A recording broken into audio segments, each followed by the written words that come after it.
I've talked to a lot of Trump supporters in my day. I went around during the campaign and I heard a lot, particularly from young people, that they were sick and tired of political correctness. But I also heard a lot from people that Trump was saying it like it was. It's actually something we've heard about a lot of presidents in the past, that they finally feel like someone's breaking through the PRBS. PRBS. Anyway, I remember that one moment where Hillary Clinton says, you know, thank God we don't have someone like with the temperament of Donald Trump as president. And then Trump says, because you'd be in jail, and everyone starts screaming and clapping. That was the kind of talk people were looking for. Trump didn't appear to be playing this fake game. Now, maybe he was. Maybe Trump is just so good at manipulating the media, he knows how to come off in this way. But for me, watching that, I bust out laughing. Because it's I don't literally, I never really thought Trump was going to like call the cops and arrest Hillary. As much as he said lock her up and all that stuff, I'm like, yeah, right, that'll never happen. But it was funny to see him kind of just like take a sledgehammer to the mold. So here's what I want to do in this video. Why do I love Tulsi Gabbard? Why is she the best? Did you guys watch the debate last night when she just crushed Kamala Harris with this line about her prosecutorial record, imprisoning people for marijuana, keeping people in prison beyond their sentences to use as cheap labor, withholding evidence that would have exonerated and freed a death row inmate until the courts forced her to do so. And did Kamala Harris refute those claims? Nope. And it was at that moment my Twitter feed was lighting up left and right. Tulsi, oh man. Wow. I was shocked. I was sitting there staring at the screen like, wow.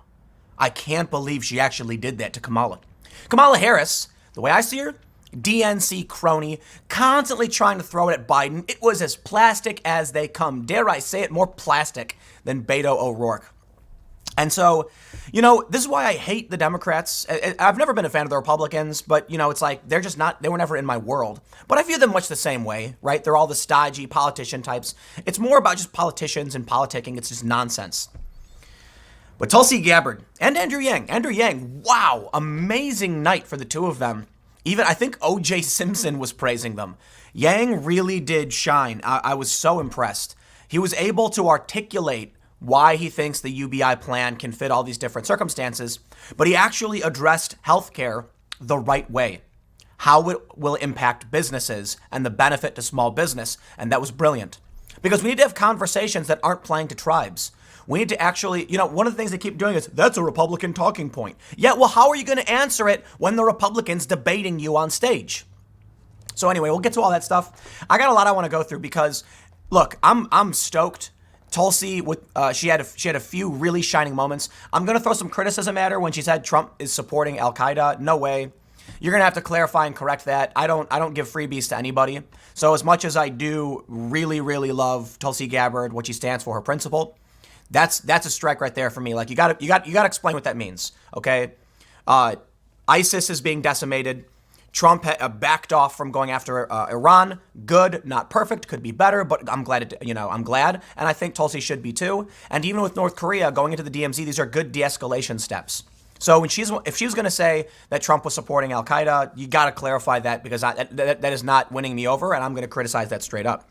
Granted, I respect her enough to give her the benefit of the doubt, more than I would anyone else when they say like Orange Man bad. No. I don't believe they actually mean that. I think Tulsi might actually have like an argument, but she's going to have to present it. So I'm not going to give anybody a freebie. Let's read a little bit of the story.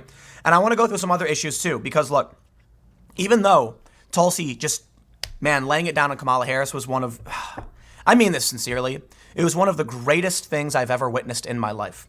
I have traveled the world. I have seen revolutions. I have been to the far reaches of, I've been to crazy places with crazy things happening. But to finally see a Democrat lay down some reality on these crony DNC, the corrupt, just awful plastic people, it was worth every penny I've donated to Tulsi to see her do that to Kamala Harris. Because Kamala Harris is one of these just awful, authoritarian, fake, corrupt. Think about it. Kamala Harris, what did Tulsi Gabbard say? Kamala Harris locked up over 1,500 people for weed, and then when she was asked about it, she laughed. saying like, oh, I smoked weed in college. It's the same thing with Barack Obama. Barack Obama talked about doing drugs. And it's like, that is complete and total BS. And I reject that 100%. We cannot be a country where we have presidential candidates laughing about doing drugs. Meanwhile, they were lucky enough to not get caught, or privileged enough, wealthy enough to get off. Meanwhile, young poor kids, south side of Chicago, are getting locked up for smoking pot. Not so much anymore, but when I was growing up, it happened.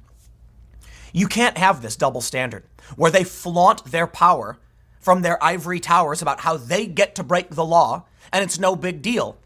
But I'll tell you this. Think about Kamala Harris, California. Tulsi Gabbard said that she was keeping inmates in prison beyond their sentence to use as cheap labor. What is that? I mean this. I don't feel it's hyperbolic for me to say. That's slavery. Kanye West brought this point that he tweeted out something about repealing the 13th Amendment, and everybody flipped out saying like, what do you mean? I think it's the 13th. The point Kanye was making is that the constitutional amendment that ended slavery has a provision allowing it so long as you're in prison. And that's the game. Okay, fine. We'll still keep you for cheap labor if you're convicted, by a jury of your peers. I think that's wrong, because you can see how the corrupt wield that. Prison should be rehabilitation. We should be working to stop spending money on prisons. We should be working to give people a chance to reform. Some people are I hate to say that some people are beyond reform, but some people are just unwell in the head, okay? So I don't know what you do about that. But most people, in my opinion, who are committing crimes, we can do something about this.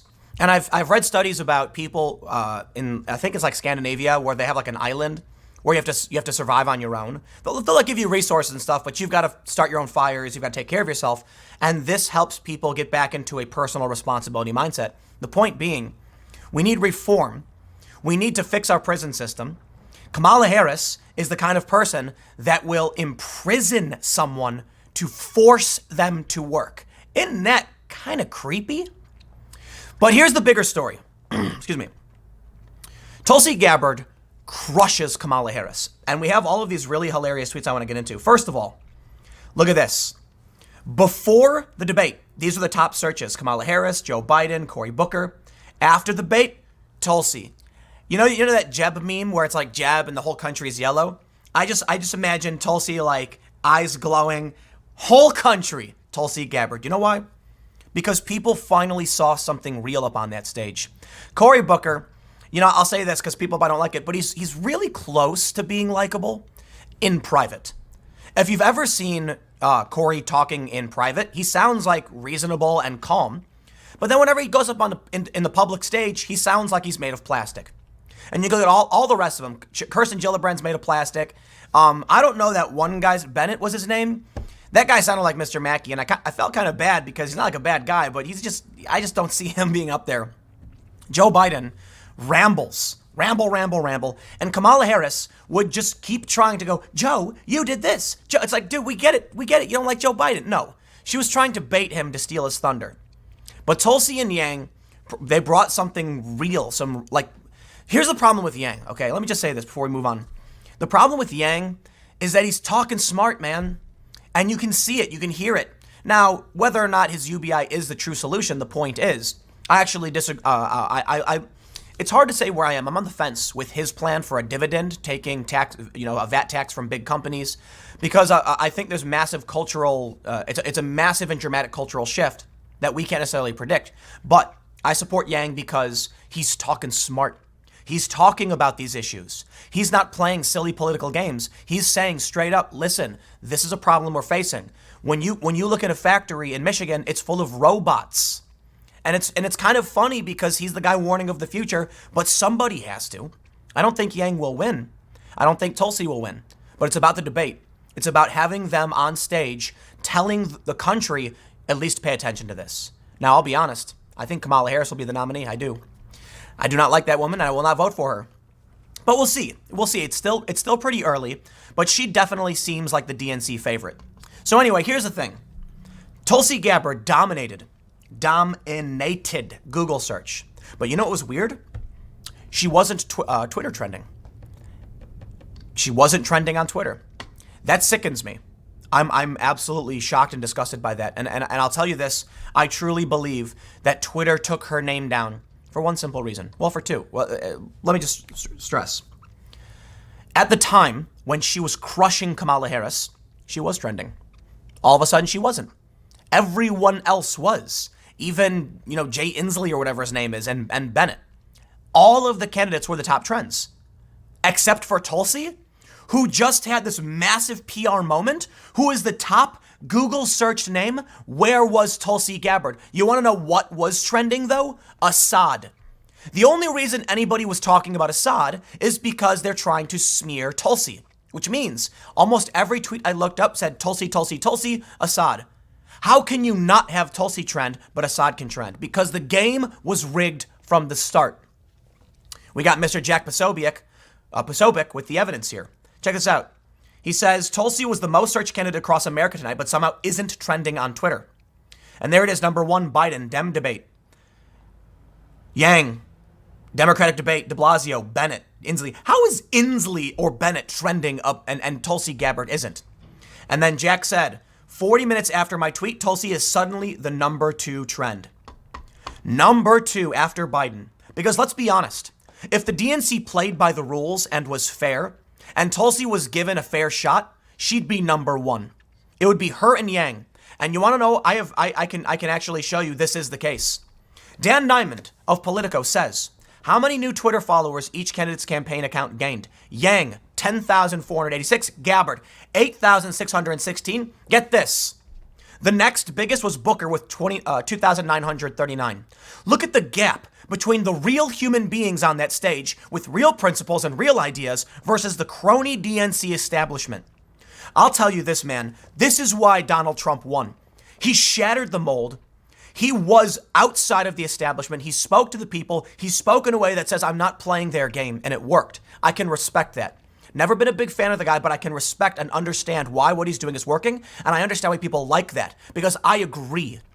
I am sick and tired of the fake BS, of the rigged system. I am sick and tired of Twitter taking Tulsi's name off the trending list. When you ask the people, what are you interested in? What do we see? Massive support for Yang and Gabbard. So you ask, Tim, some people said, how is Tim supporting Yang and Gabbard when you look at all his videos and he's very critical of the Democrats and the left, except supportive of Yang and Gabbard for most of their policies. Now, let me be clear. I'll criticize Tulsi for her saying Trump supported Al-Qaeda. Nobody's perfect. Nobody is perfect. There's never going to be a perfect candidate. But I'll say if a Gabbard Yang ticket isn't as close as I've seen, but of course we know the game is rigged. That'll never happen, will it? I'm glad they're on the stage. I'm glad I donated to them because they're saying important things. For one, Tulsi took a sledgehammer to that mold in a very similar way that that Trump did. Now, it is very, very different in a lot of ways. She's not as bombastic. She just cut through that BS like a hot knife through butter, pointing out Kamala Harris's dirty record. She talks about war, which is very important, and she's willing to meet with people to actually negotiate and end the conflict. And for it, they smear her to no end. I can't believe it. I saw people on Twitter that I've known for a long time calling her a right-wing war hawk. And I'm like, what is this fake news? That is look, you have real progressives, the real progressives saying Tulsi is right on war. And even conservatives saying, well, at least she's right about that. Conservatives I see tend to disagree with her like minimum wage stance and, some of her other left-wing policies and Medicare for all, stuff like that. But they, like real people who actually are like pay attention and understand the world and read the news are like, she's right about war. A conservative article, Pat Buchanan writing, replaced John Bolton with Tulsi Gabbard. And I'll clap for that. The reason I think Tulsi would make a great president is because the role of the commander-in-chief is you're the leader of the executive branch in the armed forces. Tulsi Gabbard is a major in the National Guard. Let me show you something that I absolutely love. Let me see if I can find the correct image. So that's... Oh, please tell me I pulled it up. There we go. Kamala Harris says, I challenge you to make decisions under fire.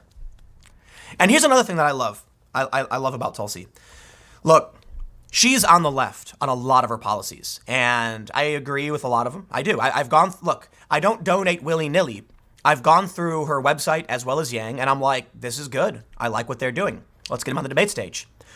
But I think everyone in America with a rational mind will respect this image. Tulsi Gabbard being deployed, going overseas because she truly believed in America.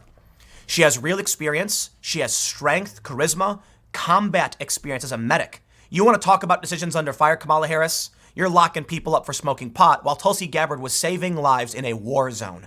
That, to me, is respectable. So I'll just throw a couple more things out here because I have some other posts, but I think, I kind of made my point. On the Tulsi subreddit, they're talking about how she was trending number 2. And this was after Jack Posobiec mentioned, she was removed. And other people are saying, not on my Twitter feed. They are literally hiding Tulsi from the trending list. But Jack Dorsey endorsed her. I would be surprised if that was the case in this instance because of that. Jack Dorsey praised Andrew Yang and Tulsi Gabbard in much the same way I did.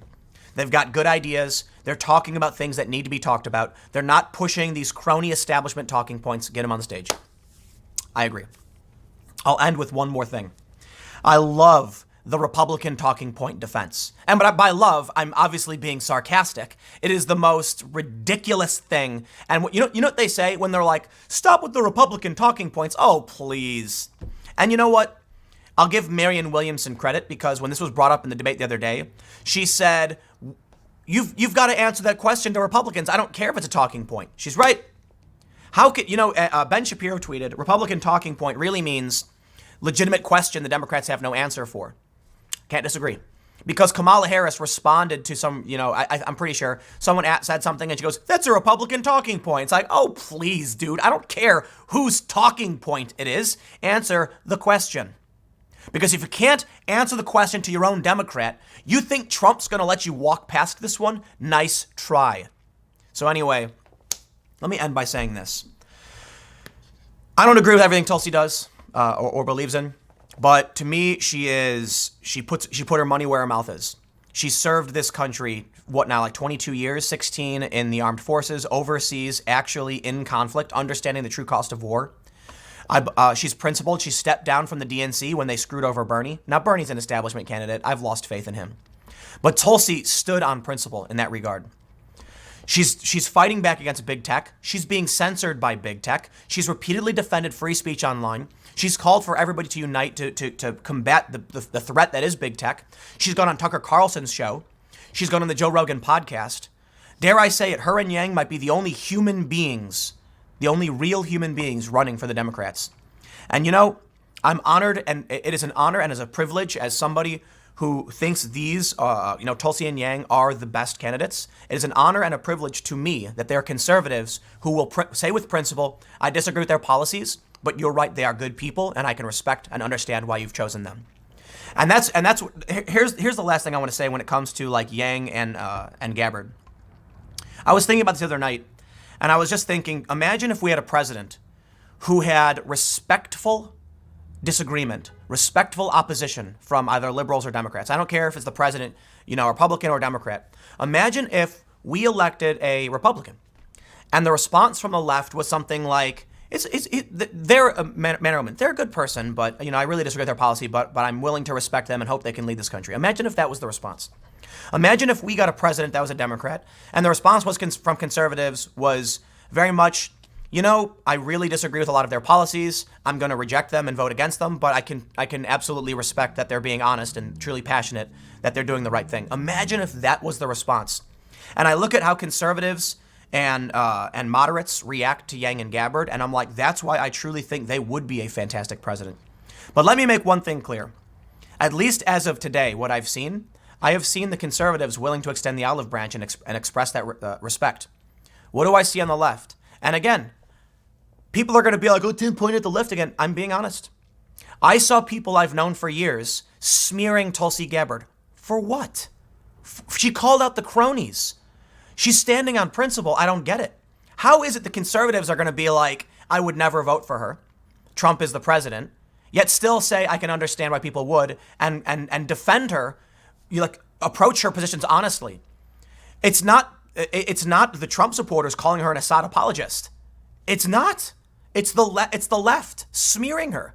So, I'll say this. As much as I think it'd be great to have a president everyone respected, even if some disagreed, I don't think it's going to happen because I think the left is collectivist and tribal based. And no matter who the Republicans ever get, even if it is someone respectable, they're going to smear him anyway because they smear their own. It's a circular firing squad.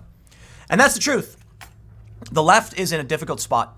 Whether any of these people want to admit it, Tim Pool ain't right wing. Sorry. If you can't recognize that I support these Democratic candidates for their policies, for their principles, and would prefer them over Trump, you can't, then that means you don't see the fact the left is fractured. And you've lost my vote. Someone who voted for Obama, you've lost my vote. Now I'm going to vote for Tulsi or Yang. That's what I'm going to do. And then invariably when the DNC cheats them out of it, I'm not going to vote for the crony establishment. I vote on principle. I'm not going to vote for Trump because Hillary is worse. I'm not going to vote for Hillary because Trump is worse. It's never going to happen. I'm going to look at a candidate and say, do I think this person is good? And I will vote for them. Because I truly believe if everyone stood on principle, we would have a better nation. We would have better leaders. But we get the leaders we deserve. So I'm going to vote in the primary. It's a tough choice. It really is between Yang and Tulsi. But I'd probably have to go for Tulsi because I believe she would make a better commander-in-chief with her experience in the armed forces. Yang, I think, is a smart man with great policy ideas. But when it comes down to the primary, that's what it is. Now, in the end, I assume neither of them will actually be the real nominee, the Democratic nominee. And I accept it. I'll probably write their names in because I stand on principle, and that's just what I'm going to do. So anyway, this went long, but good. I'm happy to have seen Tulsi take down Kamala. That was fantastic. So anyway, stick around. Next segment will be at 1 p.m. on this channel. Thanks for hanging out, and I will see you all next time.